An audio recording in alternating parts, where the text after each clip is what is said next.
En même temps que les nouvelles Peugeot 108 et Toyota Aygo, Citroën renouvelle également sa petite C1. Les trois sont jumelles techniques et se différencient essentiellement par le design.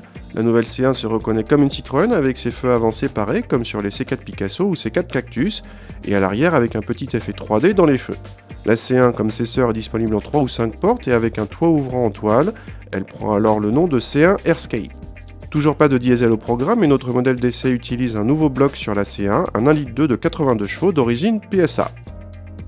A l'intérieur, la planche de bord est nouvelle mais identique à la cosmétique près à celle des 108 ou Aygo.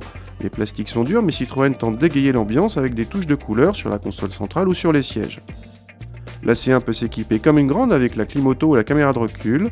L'écran central peut également dupliquer partiellement l'écran de votre smartphone, une technologie en devenir. À l'arrière, l'habitabilité reste limitée, même dans la catégorie. Le coffre est toujours petit, mais il a bien progressé pour atteindre désormais 196 décimètres cubes. Contact et dès le démarrage, on reconnaît la sonorité du 3 cylindres qui reste cependant discrète en ville.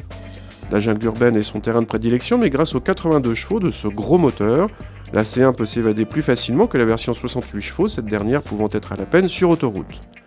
Ce n'est pas le cas de cette version 82 chevaux, qui a fait par ailleurs de gros progrès en confort par rapport à sa devancière. Elle n'a pas perdu pour autant de son agilité et le comportement est globalement sain.